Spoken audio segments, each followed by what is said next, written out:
Ladies and gents, welcome to another episode of Optimize Your Body podcast. I've got my friend here and actually client now, Doctor Rhys Jones. I have to put the doctor before it, mate, because I know you worked hard for that, right? So I had to put the doctor in there. It's great to see you, Martin. And yeah, I've got the title Doctor, but it's always Rhys. I've just grafted really hard to get that. There's no airs and graces. Of course, yeah, I know you as Rhys, man. I've known Rhys for a while. Just for the audience, when I was a personal trainer, you could probably hear the lovely accent, right? Especially most of you are in America, right? So I know there's lots of different British accents.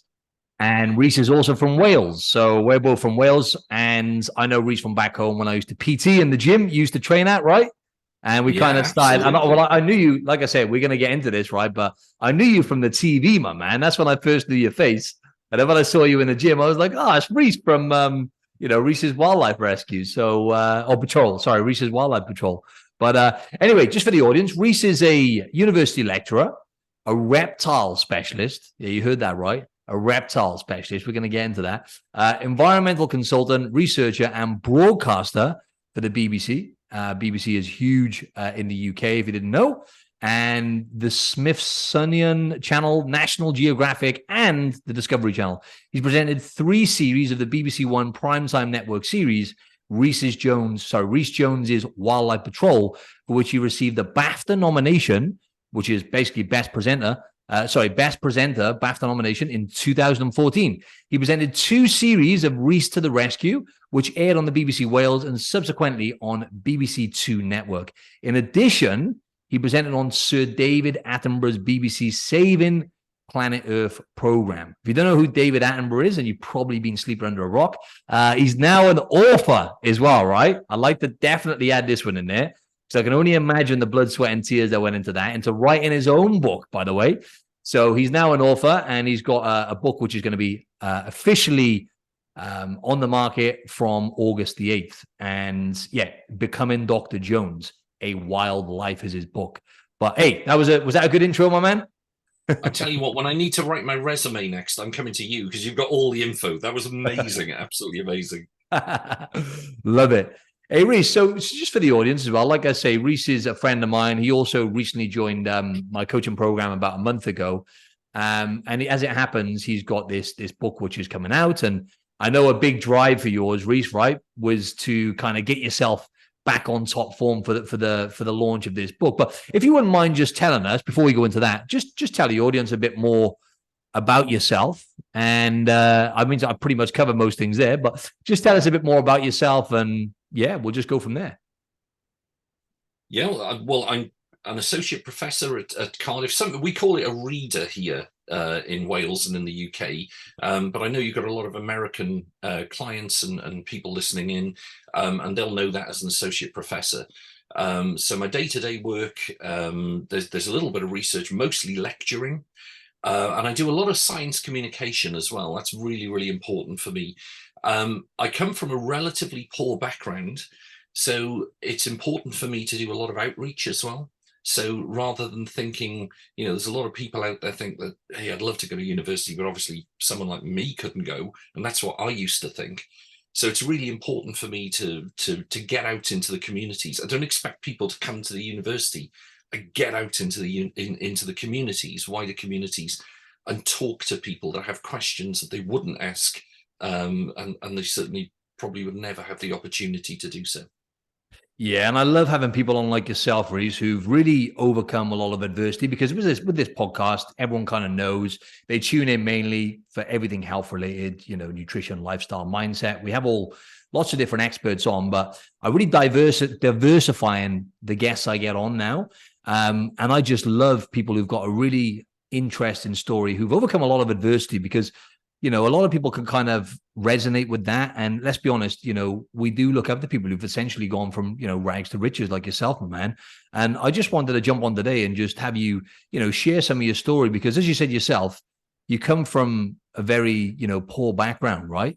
Would you mind just touching on that, on, your upbringing, and I guess what got you into kind of like being a reptile specialist? I find that really, really fascinating. Yeah. Coming from the UK, I'm saying there's not many reptiles just strutting around the streets. No, it's true. Well, I guess to go back to the beginning, I was brought up by a single mum on a council estate, on a very poor council estate in South Wales. I should add that, my mum was a single mum because my biological father left her at 4 months pregnant. So it's, no fault of her own. And she did an amazing job. And, heartbreaking for her, not for me at the time, was the fact that my biological father did visit me when I was born. He actually came into the hospital to see me and cut the tiny little ID band off my wrist so that I couldn't be traced to him whatsoever. Just really horrific. So she ended up surviving on very little money. My grandfather turned his back on her because, a child out of wedlock in the late 60s was, a scandal. So he turned his back on her. My grandmother was doing her best. She had a part-time job as a waitress. So she was trying to fund, put food on the table, actually. And my mum had, I think I'm correct in saying, £5 a week, £5 a month, I think it was, child allowance, which is about like $8 or $9, right? US dollars, which is just pittance. Nothing at all. So how she got through that period, I don't know. She was a fantastic mother. So to answer the second part of your question, how did I get into reptiles? How did I do that type of thing? Especially from the background I had. Well, we lived on the outskirts of Cardiff, and as you will well know, Martin, it's lots of green fields and even farmland in the area where I grew up. So you'd walk out of a sort of city area and straight into farm within a 5 to 10 minute walk. And so what that did, we had no physical money, but we were rich in many other ways in that we could get out into these fields. We could look where foxes had been, walking around the night before. You could smell them, or where, we could look at different butterflies and birds and insects and of course reptiles in the area. Reptiles were the creme de la creme to me because they were so difficult to see. They're so cryptic in their environment, and for me, if I saw a reptile, that was really special. Awesome. And just as quickly touch on your upbringing there as well. I find it because the audience knows a lot about my story, but I was also brought up without a father around, and it is a struggle, as you say, with your mother. They do the best they can do, but it's hard for them, right, to be able to bring a man up to be a man. Yeah. So just curious, just to touch on that in terms of what your I know, as you say, I was the same as well. Didn't have that much money, but rich in many other ways. So, when you were younger, how did you kind of overcome the fact that you didn't have a father around? Just curious. Because nowadays as well, I think it's very relative because nowadays there's more and more fatherless kids than ever, so. Absolutely. Well, the poor aspect is a case of perception, because you could just sit there and say, I'm poor. There's no going forward for me or something else. But what I used to do is identify all the areas where I was rich, all the things that I had that I just thought were wonderful, and wildlife for me was quite incredible. I didn't have a father for it was going on the first 4 years. Now my mother did meet somebody from the Royal Navy, and he and my mother married actually on my birthday. So the anniversary and the birthday always came around each year. We had a huge cake each year, and so that was that was good. So and I got adopted eventually at 17 3/4. So yeah, just in time. But it is difficult. I had my grandfather around as a male figure, and I think having that balance of male and female input is important for a child growing, and meeting the potential. I think it helps in that balance. And my grandfather took on, I suppose, the mantle of that father figure. And even though he was highly resentful of my mother for becoming pregnant, none of that was passed to me. He loved me. But in the same way, he would buy lots of toys So, people in the surrounding neighborhood would say, "Oh, look at all the toys he's got. He's got these wonderful toys." But he would never buy me clothes, would never buy food, never do anything that a father should have done. And he clearly knew the parameters of how far his engagement went. But later on in life, he was instrumental in helping me become the person I am today. Awesome stuff. So talk us through how you went from, obviously getting a bit of a almost obsession, right, with reptiles. And then you ended up like the evolutionary stuff. You told me about the book, the Third Chimpanzee, right? Still one of my favorite books there on evolution. I read the Chim Paradox and then that one, but I'm really fascinated. I'm really fascinated in the evolutionary stuff and human behavior and stuff. What kind of talk us through your journey a bit more in terms of what took you from like how you ended up elevating to where you did in terms of getting on TV and all that kind of stuff. How did it kind of, transform your career and stuff? From the very beginning, what sort of initiated, what was that spark Yeah, from the yeah. beginning? What was a spark? I'm just curious to know I think that, it went. yeah, I think that if I think back to what was the original spark, what really set it off, I was always sort of, one foot in nature anyway. I couldn't wait to get out into the fields and the dell and all things like that. But there was one incident in particular I can remember, and it was Sunday afternoons. We used to go down to a place, I've just mentioned it now, the Drope, which were these beautiful rolling fields, and there was a small tributary there which led off into the big River Ely, which you'll be very aware of. And not many people used to go there, but it was full of wildlife. It was absolute little treasure trove of wildlife. And I always used to love going there. I remember my mother saying this one day, "Hey, we're going to go down to the Drope. It's going to be fantastic." I was so excited. My, Welsh grandmothers, you know what they're like. Before you're going anywhere, you're having a good meal. Okay, so she made, you're gonna have your cooked dinner. So we had our Sunday lunch. I can remember it was, fit for a builder. There it was, this huge Sunday lunch. I think it was some roast pork and some roast potatoes, apple sauce, of course, you'll remember, over the top of the pork. Lots of gravy, some peas and beans. And I'd eaten this, I wolfed it all down, huge meal. It was great. But what I'd forgotten was that my grandmother was also cooking apple pie and custard. We have to eat that. Okay, so once you've eaten your big meal, we have that as well. And I can remember at the end of it, I was thinking, oh my goodness, I was really feeling sick.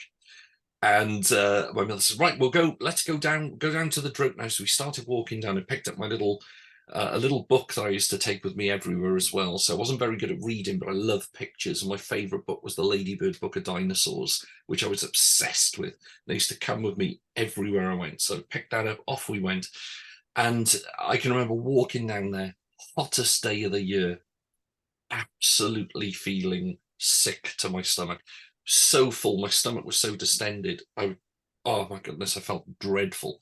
So by the time we got to the Drope, my mum said, what do you want to do?" I said, "To be honest, I just want to gonna have a sit down by the tributary. There was a little willow tree there. Don't sit underneath there. I'm just gonna sit and let my food go down just for a short while, if that's okay." So I took my book, sat in the tree, sat on the bank of this tributary. And it wasn't dangerous, of course, not a big bank. And I'd say about 8 years old here, right? And I'm sat underneath this willow tree, and I'm listening to the mosquitoes buzzing around me. It's baking hot. There's like a little cold breeze now because I'm in the shade of this tree, and I'm listening to the water babble along. Slowly but slowly, just feel myself nodding off, and I'm away with the fairies, totally asleep. And you know what it is? You sort of hear like a fly will go past you, and you sort of come in and out of that sort of sleepy, position. And eventually, I felt there was this sort of rolling, sort of crunching noise, but I sort of ignored it. I thought it was something to do with the stream. And then I felt a wet forked tongue flick against my leg, and I literally nearly took off. I mean, it was literally terrifying. It was just, I opened my eyes, looked down, and there was a huge female grass snake, which is going across the top of my foot. It's hard enough to see these things, to have one so near. And at that time, I honestly didn't know we even had snakes in Wales. I've never seen a snake because they were so hard to see. And I did what most people would have done. I sort of panicked and launched this snake up into the air, landed in the tree. I heard it splash in the tree, ran up the bank, screaming for my mum. Mum, and she got up and she, you all right? And by the time I got to the top of the bank, I thought, that was amazing. What did I do? I drowned the snake. I've killed the snake. So I get back down to the bank. There's nowhere to be seen. I've killed it, drowned the snake.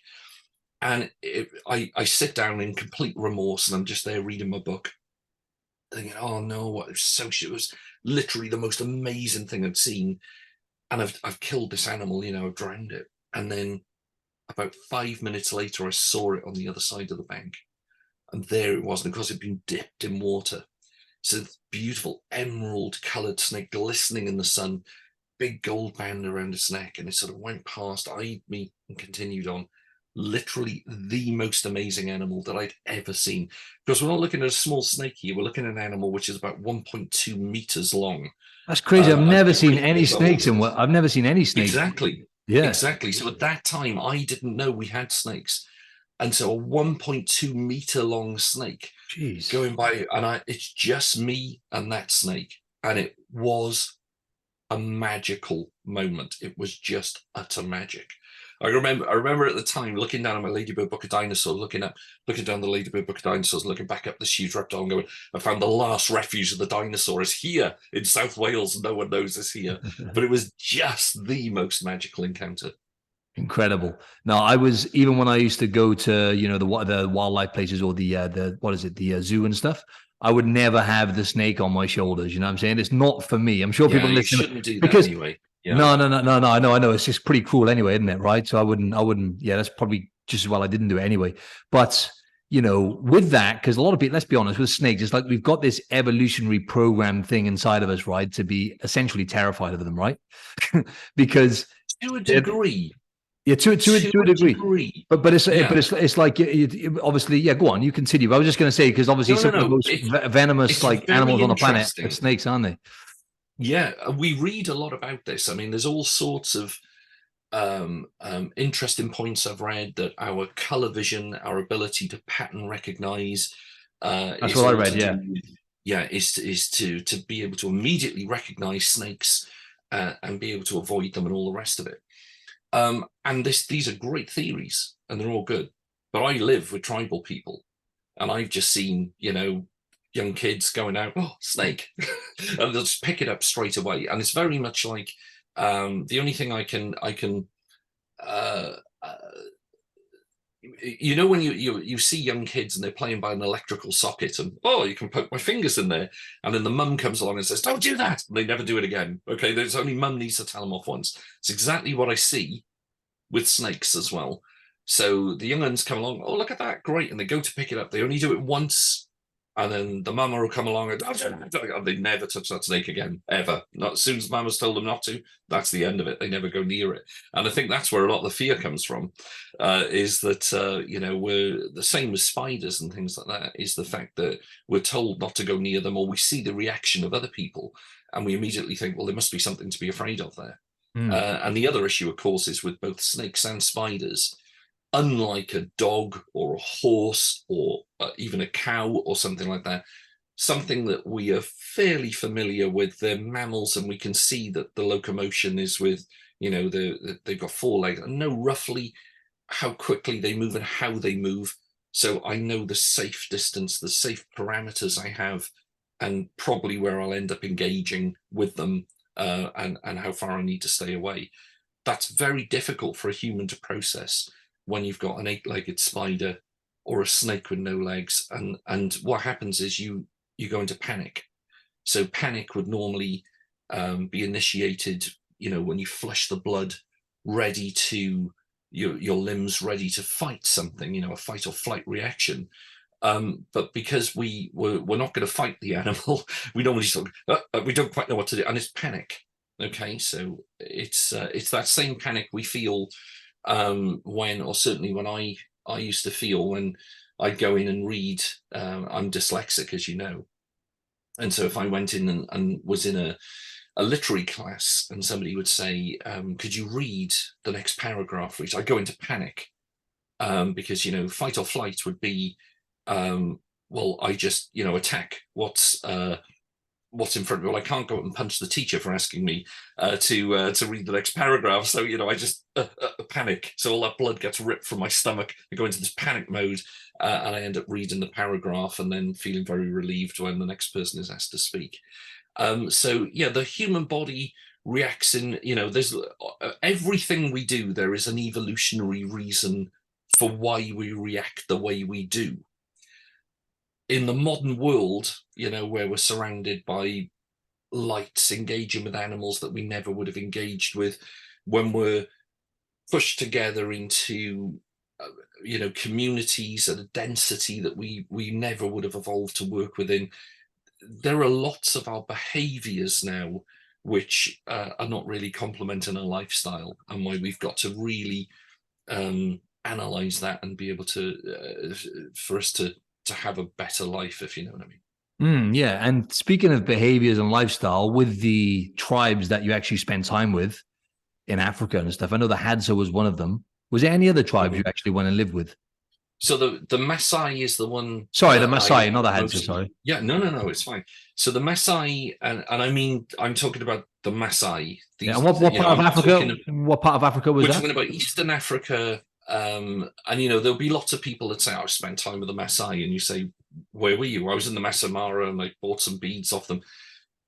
They're probably not even Maasai. They're people dressed up as Maasai, and in fact, there's a tribe down there called the Samburu.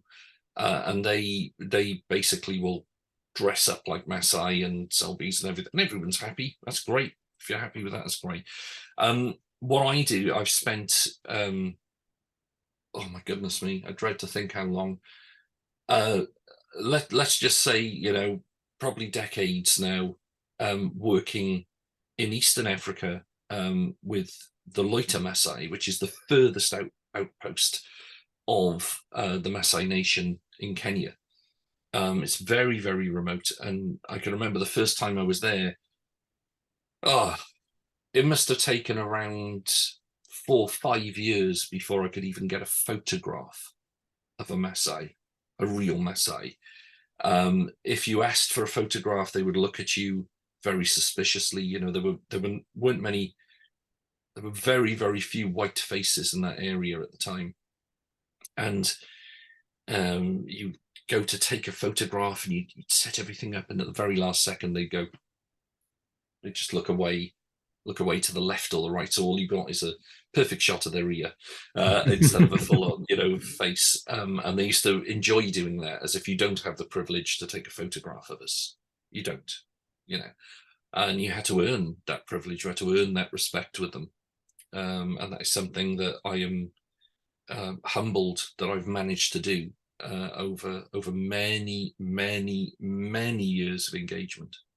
And how was that experience, man? Tell us about some of the adventures that you had out there. What is it that you, what would you say, like the biggest lessons, and I guess just the biggest kind of like, because it must be so transformational just being around those people and actually being in Africa, where essentially, you know, we first started evolving as humans.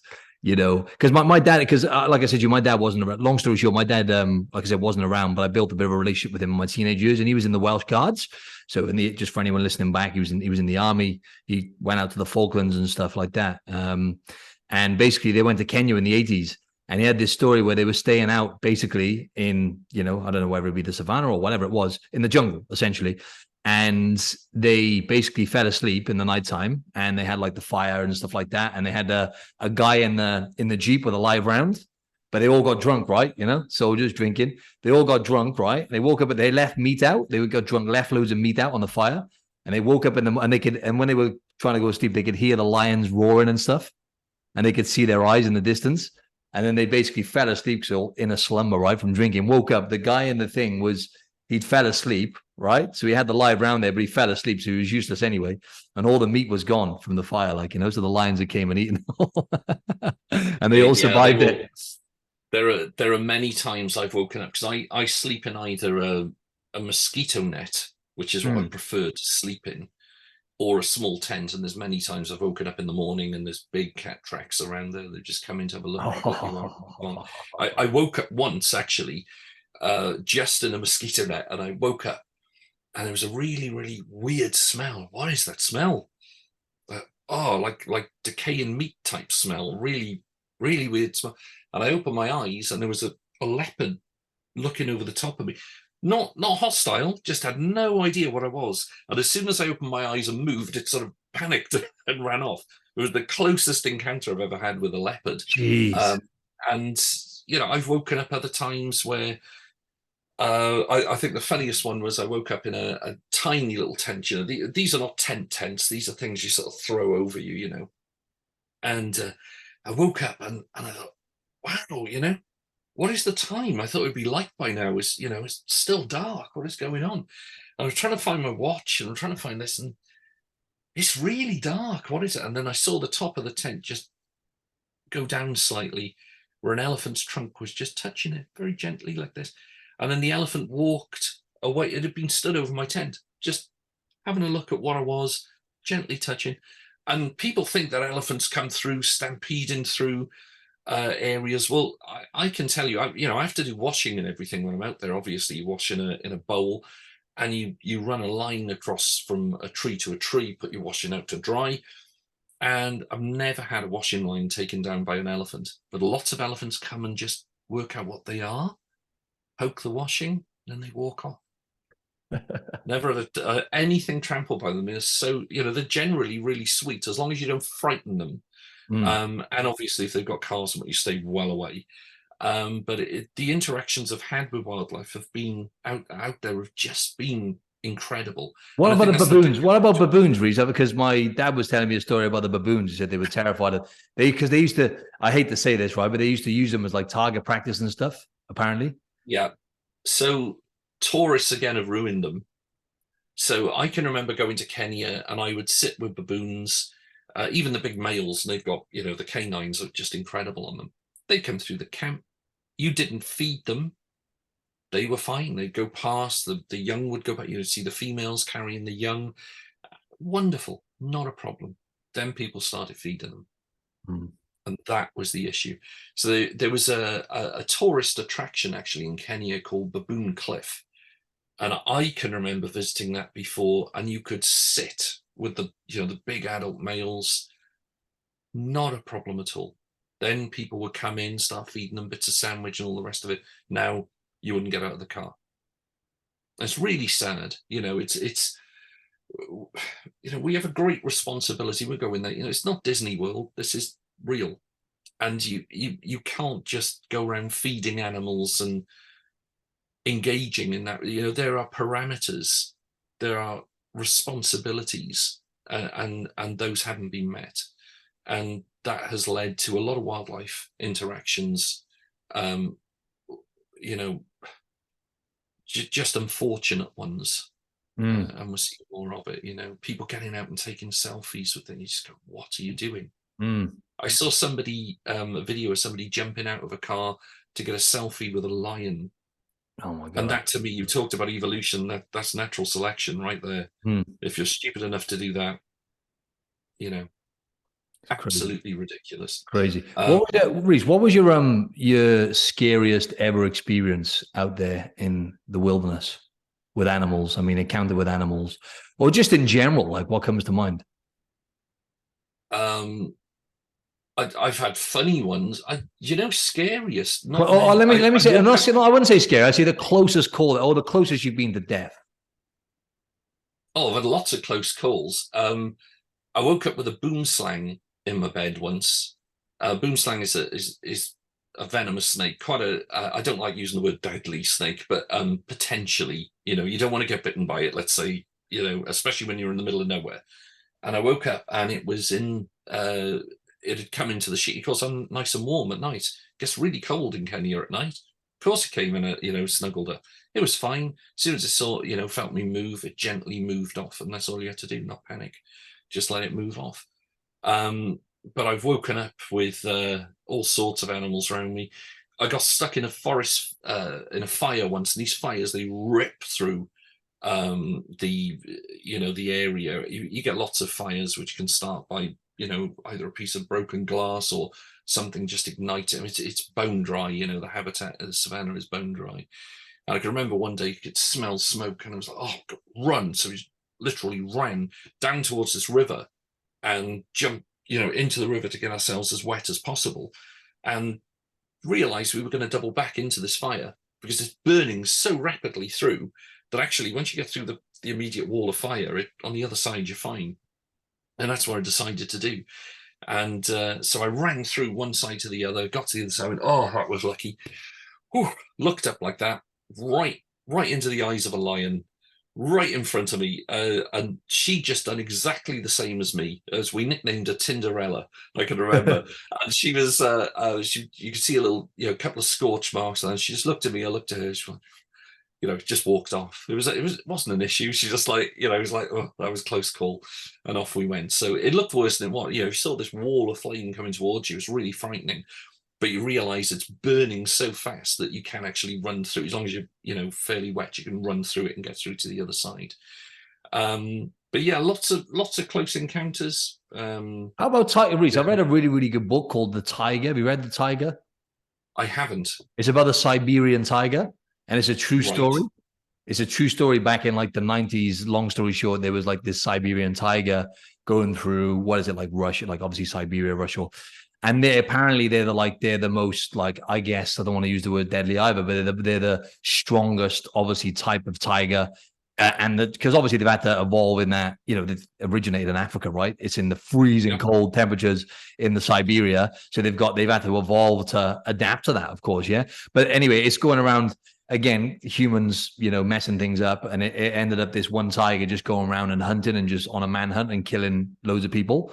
But what I found interesting, which I didn't know, is like tigers, they hunt on their own, right? So like lions, generally they stay in packs. Tiger, it will literally, this tiger was just taking his time and just burning through people, basically just tearing them up and then moving on with its day, like, but and no one ever saw it, because I went to Temenagara. I don't know if you ever heard of Temenagara National Park in Malaysia. I went there, and basically the guy there, the main guy who was taking us around, he's lived there for like 15 years, and he's only ever seen a tiger once, like those things are so small. But you've obviously, I'm assuming you've never seen a tiger, a wild one.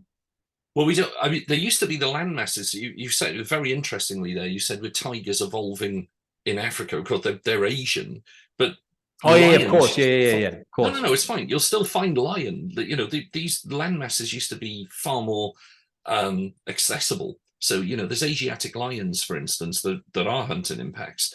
But the tigers will, generally they only meet up to really breed, and that's it. But they're huge, and they are very difficult to find in the wild. So we had a great project at Cardiff actually, where we were collecting the poo. So I did a lot of non-invasive sampling of the species that I was studying. So it used to be the case that when you were studying these animals, I can remember speaking to a South African friend of mine when I first began as a researcher. And I said, I'm going to be studying this population of reptiles. And he said, right. And I said, how do you do that in Africa, in South Africa? He said, well, you shoot the population and then you look at the genetic makeup of them and see what they were. I don't actually want to wipe out the population. I actually want to study the population. So I started doing something called non-invasive sampling, which was looking for the natural shed DNA from these different species. So that could be anything from, if it's a mammal, hair, if it's a reptile, shed skin, but it could be teeth. I included roadkill, something's killed, it's fair game, obviously. Eggs, all sorts of things to get the DNA out of. And one of the other things I did was poo. Because obviously, an animal is defecating a lot, really, really different. There's a lot of nasty, without going into it in detail, there's a lot of nasty elements to poo that break down DNA. So it's harder to get DNA out of poo, but it's not impossible. And there was a fellow researcher of mine that was working with tiger.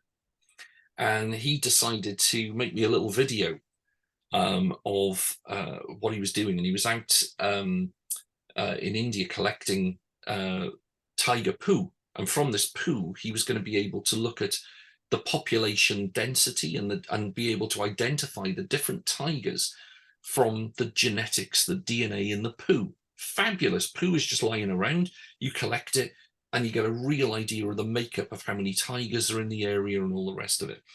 And I remember him sending me this absolutely brilliant piece of video. He said, watch to the end.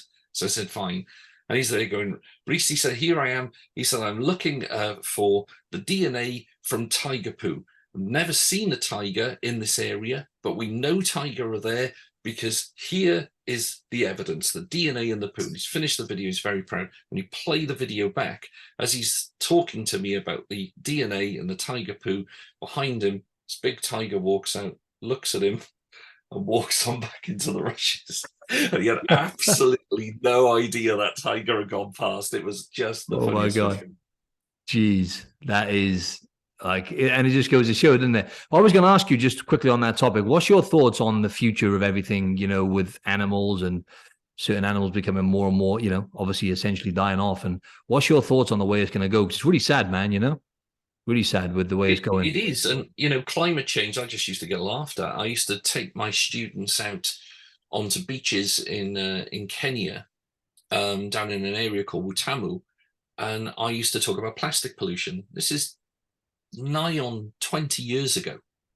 And people say, plastic pollution, is that a problem? It's a real problem. Here are some refuge sacks. We're going to walk the length of the beach and we're going to collect the plastic you see. By the end of the beach walk, each of them had a full refuge bag of plastic that had been washed up on the beach. They didn't know about it. One of the other things that I did as well was I was working down in Wutamu with some great friends of mine there that are working with turtles. And turtles are ectothermic animals. So unlike you or I, if we get cold or we get exhausted, we tend to eat loads, we graze loads. Certainly my students were doing that. They were, you know, constantly grazing students. If you're an ectothermic animal, you're able to live in areas where other animals might find really, really difficult by using, you know, the big yellow thing in the sky there, which is radiating out free energy. So we all think we're really clever with our solar panels and whatnot now. You know, for hundreds of thousands of years, reptiles have worked out that, hey, I can get free energy from that, and they regulate their body temperature from the environment around them. And this works well most of the time. But if you're a sea turtle, if you're, you know, we've got green turtles out there, we've got hawksbill turtles, and the hawksbills in particular, they like to eat jellyfish. So what they do is in the morning when it's cold and what's called, they come to the surface and they heat up on the surface of the sea. Fantastic. Dive down, grab some jellyfish, and if they get too warm, they can stay under the water then in the cooler currents. But of course, what was happening is they were going down, there were little plastic bags were blowing into the sea, and these plastic bags blow up and they look superficially like a jellyfish. So the turtles were coming along, eating these plastic bags. They were getting stuck in the stomach. And people say, yeah, we know all about that. And it kills the turtle. We know all about that. Well, no, it's far more sinister. It is, if you see this happening, they consume the bag. And then like you or I, if we get a bad stomach, you bloat a little bit. And of course, if you're a reptile that is an aquatic reptile that is diving when it needs to get cooler, and you've got a big bloated stomach, you can't do it. You've got a lot of gas in you, and you bob to the surface all the time. So what was happening? Those turtles were cooking to death on the surface. Horrendous. You know, they couldn't avoid the midday sun. And so what we were doing was, and there's going to be lots of people disagree with this, I'm just telling you what we were doing at the time.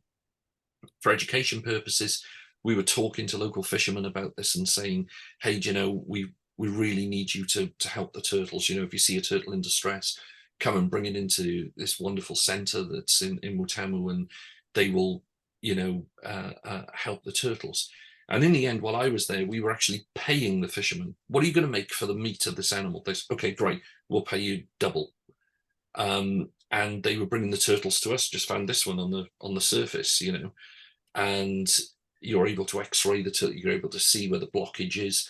And then we were running lines into the stomachs of these turtles and putting in human windies and cod liver oil and laxative, mixing it all up and pumping that into the stomach of the reptile in the hope that, and in most cases it worked, that it would just lubricate that plastic through their sort of alimentary canal, and they'd be able to just, pass it through their system. But then they're really weak. It's like, you imagine if you didn't go to the gym for a couple of months, you come out and you say, oh, my muscles are, not good. I need to get fit again before I get, to be able to, you wouldn't take an Olympic runner and sit them down for a year and then stick them in a race. So you need to get the muscles strong again. So you build them up. One of the things we do is we used to take them out to the sea, little collar and a lead, and take them out to sea bath them. Just the most amazing thing. So you'd be swimming along in the sea with this turtle swimming along next to you. And if it was looking strong enough, you could take the collar off and just let that turtle go back to the ocean. One of the most magical moments to see that turtle go off, and you think that is a great job done there. But man is having a massive impact on this planet. I was able in my television programs to show one of the first localized extinction events that we had, not in Africa, in Europe, and this was in Italy. And I pointed out that Italy was going to be where we were going to see the tipping point first. We've seen that over the last couple of days. Now, I'm talking about, this was back in the let's have a think, 2003, 2004. We were talking about this, and we had snow voles. So just to explain this very briefly, you've got a mountain, classic mountain, and that mountain is very cold at the top, and it's quite warm at the bottom. At the bottom of this mountain, we had your standard field vole, and they were really, really good at finding food and breeding very, very quickly, but they didn't like the cold. And right at the top of the mountain, you had snow vole. The snow vole, not as quick as breeding, not as good at finding, well, they were really good at finding food, foraging in freezing conditions, but they lived right at the top. They were cold tolerance specialists. And what we were seeing over a 20-year period was that colder climate was disappearing. And so we had data from 20 years previous showing the snow vole population very, very fit at the top of the mountain, and the field vole at the bottom were doing well as well. And when we went back 20 years later, we put all the traps out, didn't get the snow voles at the top of the mountain. And on the last day of filming, right at the very top of the mountain, we caught a field vole. And that had just completely, that population had completely outcompeted the snow vole to the point of a localized extinction. They're not extinct across their entire range, but on that mountain range, they are now extinct. The great thing was, at the bottom of that mountain, we had a field station, a weather station, and it was able to show that the decline of that species was definitely due to increased temperatures, and they were measured, they were slowly going, we were seeing huge climatic change, and that was directly affecting the species around us. And we were able, there's absolutely no question that we can attribute that data now to man-made climate change. Makes sense. Makes sense. Crocodiles, Rhys. What's your experience with crocodiles? Now, they fascinate me, crocodiles, because they're literally like dinosaurs, right? Because they're absolute savages, right? I mean, they've evolved for all these years, and aren't they one of the oldest, like, kind of surviving type of animals on the planet? I mean, what's your, because the dinosaurs, they're not going nowhere. They're not. I mean, I live in Australia, right? They're not going nowhere. These, like, out of all, like extinction and animals kind of dying off, like crocodiles surely have got the highest chance of just continuing to survive. They're absolute. They seem to evolve and adapt to anything, don't they? If that niche exists for them where they can survive, a species can exist as long as the niche can support them. So if basically if it got very, very cold, and the thing is that people don't fully appreciate, not everybody, that increases in temperature now can mean a colder, very, very cold future. Because temperatures swing, and you don't want this swinging. You want to keep a nice stable temperature. This is the Goldilocks zone that we've all grown up in. That's what we want to maintain. What we don't want is the spinning top mentality, where the spinning top, if you touch the edge of a spinning top and it starts to do that, that's when species go extinct, because they can't hang on to within the temperature range, and if they're plant eaters, the plants they eat don't survive, and the climate changes. Look at a giant panda, it's there eating bamboo. Those bamboo forests go, yeah, it's going to be really, really challenging. You mentioned crocodiles there. Yeah, I know. I'm curious to know like what your encounters have been with crocodiles. Any saltwater crocodiles? Rhys, out of all animals, they terrify the shit out of me. Crocodiles, No, crocodile. They can be quite funny though as well. I can remember. I've got to tell you actually, and I don't think you know this. When I first got with the BBC, they were really, really interested in all the work I did. And they said, we're going to do this program. It's going to be called Snake Man. And the first thing that went through my head is that's definitely a title for After the Watershed. I tell you, we can't call it Snake Man. It can't be that. I'll call the title of this podcast the Snake Man for sure. Exactly. Yeah. So I thought, we've got to get a different title for this. So we went out and we shot in Kenya, and we were shooting out there. And there were lots of things like, as we were bombing along to different areas, I was pointing out different things of interest to them. I remember I gave they've obviously got, all these health and safety, sort of certificates in place and all the rest of it. And I gave them a heart attack. I said, I know this rhino, 1 second jumped out with this rhino. Oh my God, we're not covered for that. No, it's fine. Sorry, I know the rhino. So, we were filming with this rhino. And then we needed to stop off anyway. And I said, it's a river system here. We should clap crocodiles and do a bit of filming. Sorry, clap. I said, if you make the noise that a crocodile makes as it, slams its jaws together, then if they hear that, they think, there's another crocodile eating. So what I'll do, they normally pop up to investigate what's going on.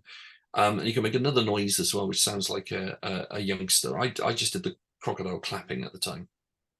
And so they said, right, okay. So I put him up on a bank, and I said, right, you just film down here now. Just trust me, and we'll get some nice footage. Mic'd up. Sorry, where is this now? Where is this exactly? This is not a million miles away from a place called Salagate in Kenya. Okay.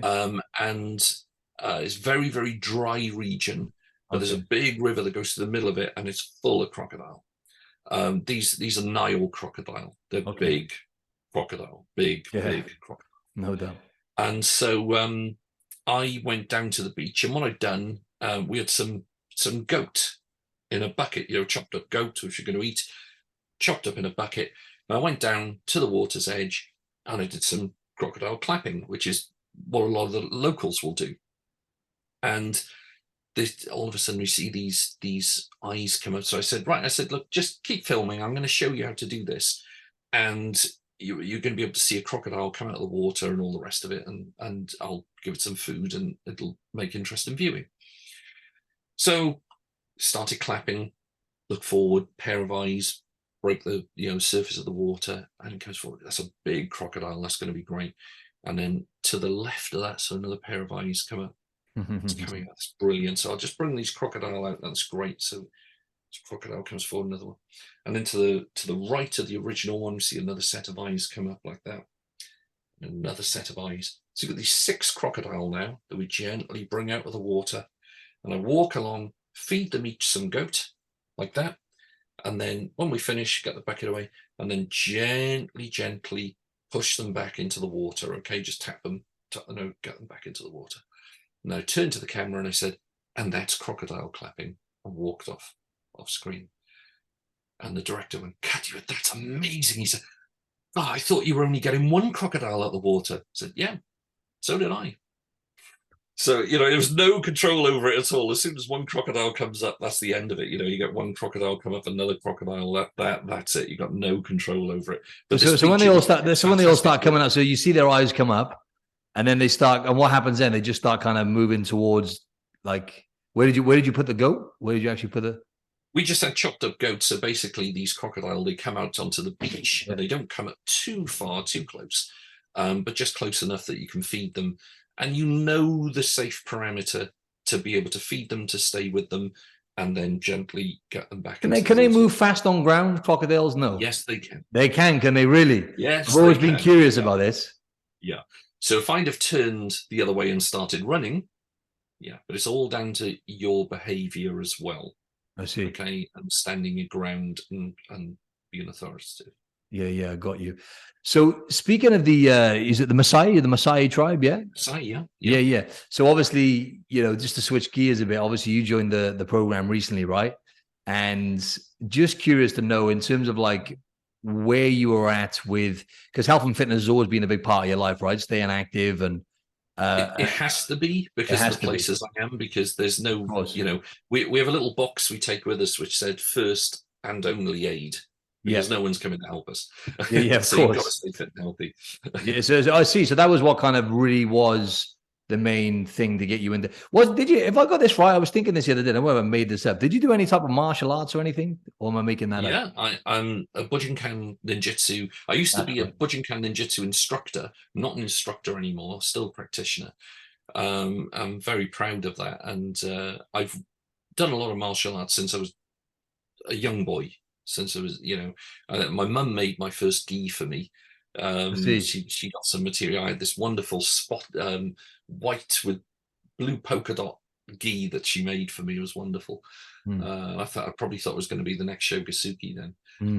But yeah, Yeah, so you've always been, because I did. I Sorry to interrupt. I did martial arts when I was younger as well, and it's always been part of your life. Then that exercise, right? Because that gets you in it from a young age, and then when you got yeah, into your line of work. But just curious as well for the audience, they'll be very interested in this because I talk a lot about the animal-based diet. I have some experts on within the carnivore space, and obviously, what is it you learn from them? Because obviously they eat essentially what's around them, right? Which is animals and whatever else is growing, right?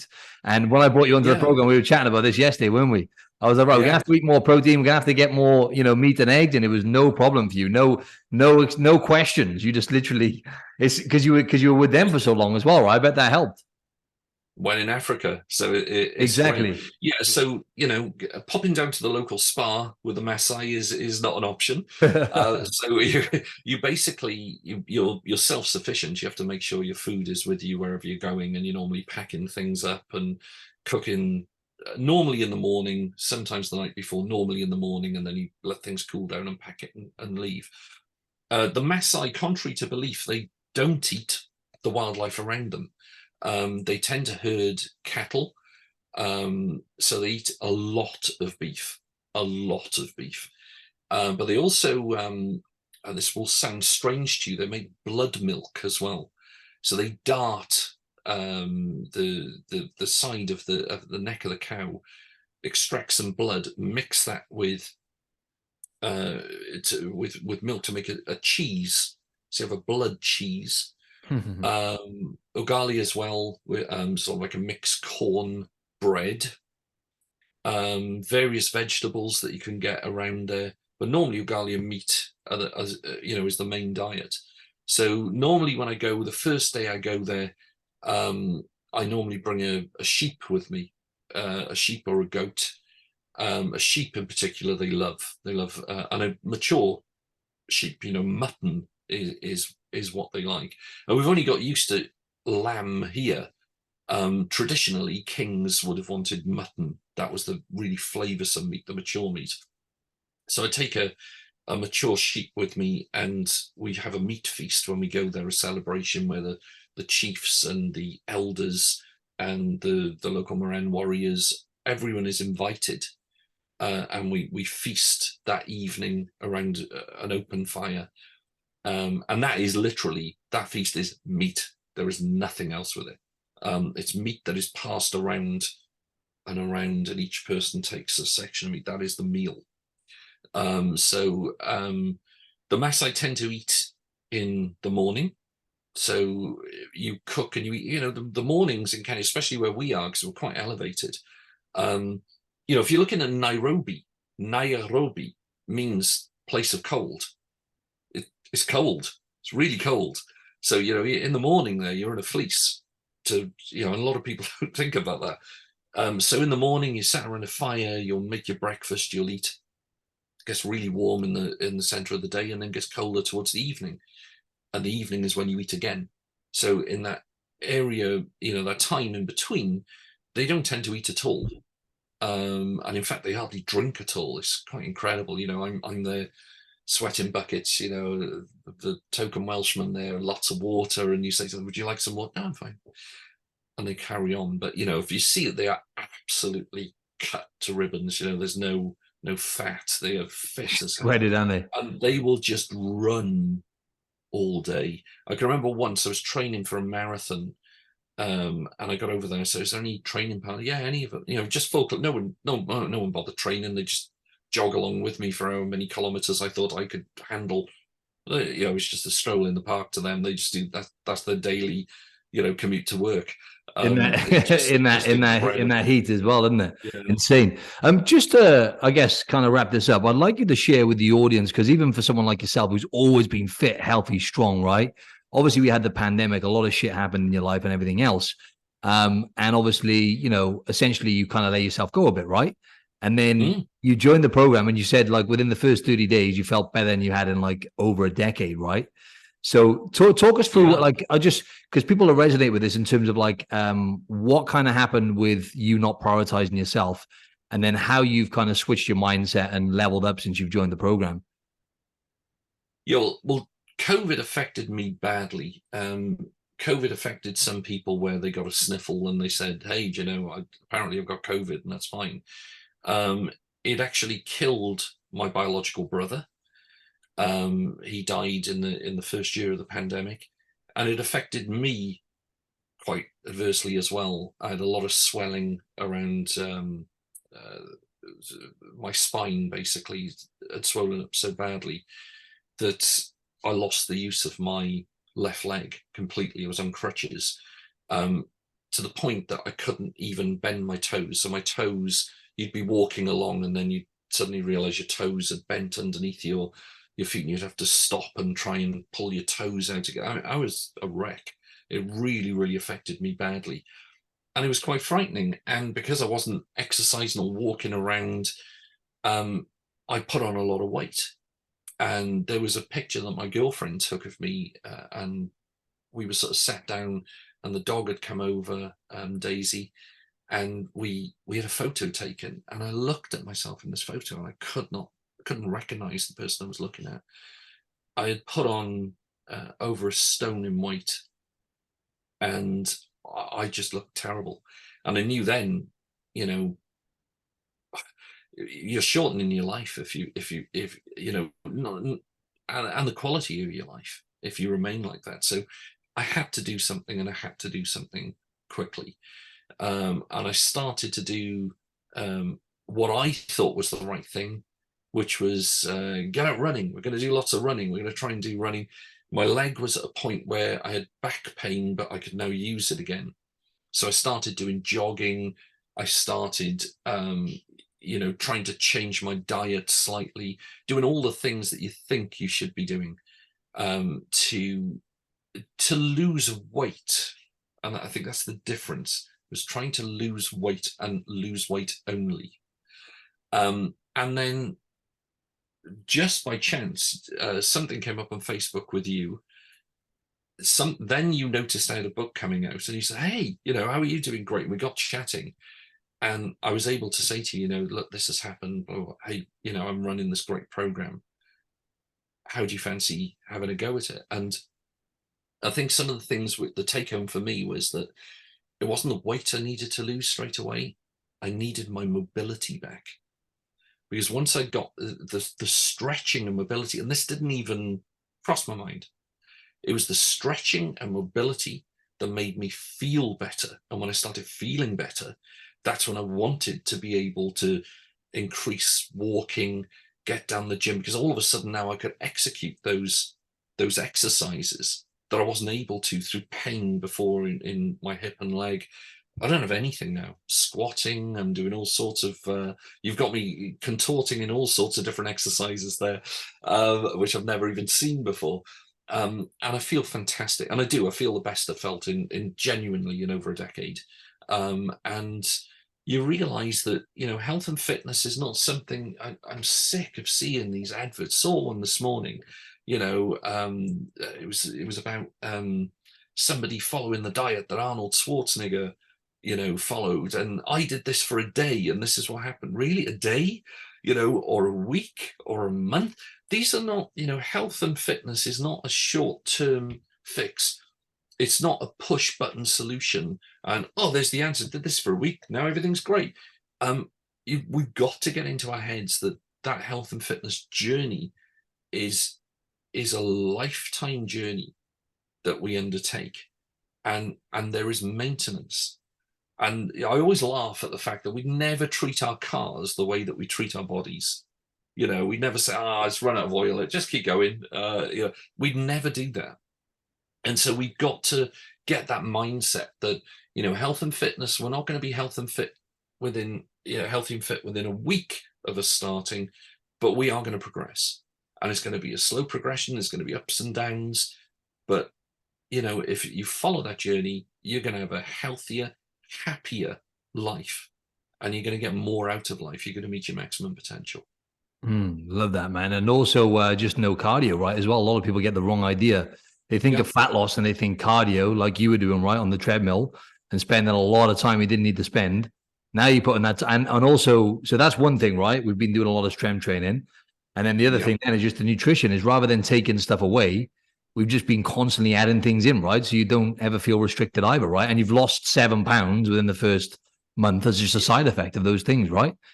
Yeah. So I was, just to go back one step there, I was finishing a weight session and then saying, do you know what I can do now is murder myself by doing a 5 or a 10K run. This is great. And I wasn't really seeing much difference. And food-wise, I was cutting my food right back. I can't eat this, can't eat that, can't do this. Then working with you, the first thing you say is, well, don't run, walk, just walk. Do this. So now I'm enjoying it. I put a podcast on, I go for a nice walk in the country, really enjoying myself, come back. Apparently I've exercised. It's just great. I don't even notice I'm doing it. And then food-wise, I'm getting reminders, you haven't eaten enough, you need to eat more. And it's totally counterintuitive to what you think. You should be thinking, calories in, calories out. That's the answer to everything. So obviously if I just stop eating, or stop eating these things, but actually you just find you're miserable and hungry all the time. You don't feel good. Whereas me, I'm eating, sometimes I'm thinking, I've got a few more calories. I've got to get in here. I'm never hungry. And I'm feeling great and I'm eating food I'm really enjoying. It's really, as I said, I felt, and don't take this the wrong way. The first month of doing the program, I remember getting through that month and going, God, I feel quite depressed in the fact that not how good I feel now, but I've just wasted, literally years doing these things, these quick fix programs and wasting money on this particular supplement or doing this or doing that when it was all nonsense.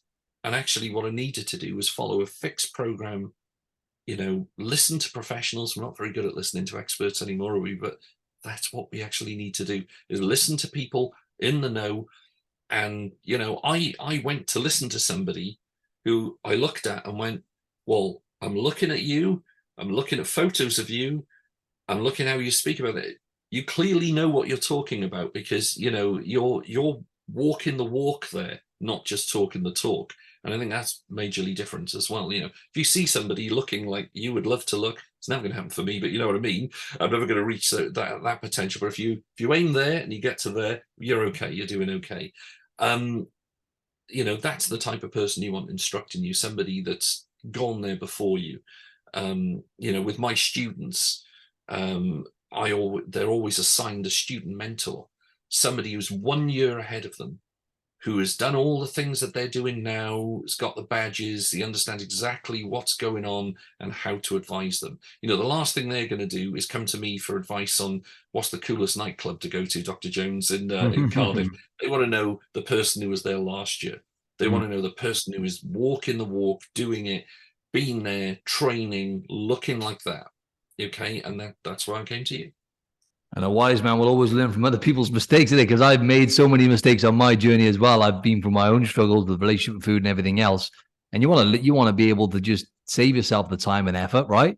And that was interesting. That stood out to me when you said that as well. You said on that call that time, you said, don't take this the wrong way. You said, but I'm pissed off. I was like, what's up? You were like, I've just spent 10 years basically spinning my wheels. And I'm getting better results within the first. But yeah, with the strength training as well, you mentioned about calories in, calories out, right? And that's just a quick one I always talk about to the audience is you've got to be smart with the calories out part. So you've got to get your body automatically burning more calories by itself. And the way you do that is by strength training, like we've been doing, right? You've been only going to the gym. By the way, Rhys has been going to the gym twice per week. And then he was doing a session at home as well. But now he's just doing resistance band stuff, literally like a few little pump ups at home and then 2 sessions in the gym. And the results have been insane. I mean, your physique has changed drastically as a side effect, right? Even within the first month. But a quick question I have for you, my man. And also the other thing then is, movement, like you said, like don't manually burn calories by doing cardio. Use that time to lift weights, to elevate your metabolism, build muscle, get stronger, which is going to help you live longer, and then move more, move as much as you can. And movement's medicine, like you're getting out in nature, you're getting all those, benefits that come with just getting outside and walking, and you listen to a podcast, educating yourself. It's just such a simple thing, but people overlook that. A lot of people kind of sat on their arse and sedentary. And, only like 5% of your daily calories are basically burnt in the gym. The rest, like 15% of your daily calories are going to be through movement, mainly just through what you're doing. And then there's another 10% then through the thermic effect of food, which is what Rhys is doing by eating high protein. Quick question I have for you, mates, is what do you like? I'm just curious to know what you liked about the program that perhaps you weren't expecting to like. Definitely, and I use the word very carefully, the diet to me is what I'm consuming. It's not a lack of calories. All right, the word is, we've started to associate diet with a restriction in food. Diet is what you eat. And for me, I've really enjoyed it. So I'm having no issue with that whatsoever. I don't even need to think about it now. I know, we're tracking calories at the moment, looking at the type of foods, and I found that really interesting. It was actually really, really interesting. I suppose that boffin type is, I didn't realize boffin, yeah, just for everyone else, that means nerd. Nerd. I'm quite happy to be called a nerd. But I've really enjoyed that aspect of things. So I really don't need to think about that now. I know the type of foods that I'm eating and what is working well for me. And I feel no restrictions at all, and I've stopped wanting to snack because I don't feel tired and hungry and unhappy anymore. And that's what does, in my opinion, makes you snack anyway. So that's been really good. The mobility, I never thought I'd say this. I thought it was all about the weight training and the physique and making myself feel fantastic, but the movement. So there's a lot of stretching, a lot of movement. And of course, those stretches, they're absolutely essential for you to be able to conduct exact movements when you're weight training. But I never used to employ any of those before. And so doing that now and feeling that my posture is just incredibly better. I sit better, I walk better, I feel better, and I've got no pain at all in my back. But no issue since I've started this program, no issue whatsoever, not even a twinge in that leg where doctors told me I might not be able to walk again. That's what I was told. And nothing more frightening when you lose all the sensation in your leg and you can't even feel your toes, and you can't move your toes. You're thinking, am I ever going to get better? Now you got me running around, doing all sorts of different stretches and different weight training. And also the uniqueness of some of the training that we're doing, and you bench press, and you shoulder press, but there's all of these different, fantastic different exercises. And many of them, I'm going to be honest with you again now, I looked at the program to begin with, I went, what the hell is that? How would that do anything? All you do is sit here, do that, go, oh, wow, okay, all right, now I get it. And you suddenly realize you're just having your arms like, oh my God, right, okay. The wall press, that was deceiving, isn't it? When you're against the wall, just for anyone else listening back. Brutal. Oh, God, yeah, literally, you're standing against the wall and you just put the back of your hands and your back against it and press it overhead. It's brutal to do it properly. So there's all of these new exercises that I'm incorporating into my training, which are just fabulous. And yeah, never felt better. It really is a great program. No, hats off to you, man, as well, because you're one of those people who just does the work. You're just hell bent on actually doing the work, and the fact that you value the mobility so much as well, because that stuff, a lot of people, they want to skim past it and skip it before training. Just for anyone else listening, when he's saying stretching, he means the mobility stuff before lifting, and you actually build more muscle and get better results anyway. But it just, you got to look after your joint health, and you want to be doing this to the day you die, right? So yeah, so I got to give you credit, man, for the work you put in and how much you've implemented, though, because you don't make excuses. You just do the work. And it really is as simple as that. It's like, when I know I can help someone and I know someone is willing to actually commit to the process, it's not even a question that they're going to get a life-changing transformation. You know what I mean, mate? And we're already making some serious headway even within a short amount of time. Hey, Rhys, we're gonna have to wrap this up now, man. Tell the audience where they can find you and where they can find your book. I know it's up for pre-sale now as well, right? It is, yeah. So we've got where you can find me. I'm on social media, basically nearly all social media, on as Dr. Jones Wales. So I'll be on Twitter at Dr. Jones Wales. On Threads as well, on Instagram as well as at Dr. Jones Wales. But I'm very proud that I've got I should say the first part of my autobiography is going to be at least 2 books, hopefully 3. Which is called Becoming Dr. Jones, A Wild Life. That's available on pre-sale now everywhere. So you can get it anywhere in the world now on pre-sale. August the 3rd, I think it's physically in the bookshops, and the official launch is August the 8th, as you quite rightly said. So I just turned my mic on mute. That's worldwide, obviously, yeah? Absolutely, yeah, in all good bookshops worldwide. So definitely in the States and Australia, because I've seen the adverts. I'm looking forward to reading this. I'm about to order it myself. So for anyone else listening back, I'll put this in the show notes. If you want a good adventurous book to read, right, it's going to be jam-packed with adventures, right? And in your words, you put on the one of the websites there I saw, you're going to learn like 20 different things on each page or something like that. That wasn't me that said that. That was John Rhys Davis who said that. It was John Rhys Davis, of course. Yeah. How could I? John Rhys Davis. So this Dr. Jones, not, every Dr. Jones needs a seller. But I don't have a seller. I have the seller. I have John Rhys Davis, who obviously very famous for playing Salah in Indiana Jones, in 3 of the Indiana Jones films in the franchise. He's written the foreword to this book, and he's actually read the book, and his comment was, read this book, and on every page you'll learn 20 things you didn't know. His words, not mine. Incredible. Hey, that was awesome, man. Thanks for your time, Rhys, and really enjoyed that. There's a lot of value in there for the audience, and it was good to talk about different things and actually just talk about your life experience, man, because that stuff is fascinating, mate. Pleasure was all mine. Thank you so much for the invite. No worries, man. Thanks, mate.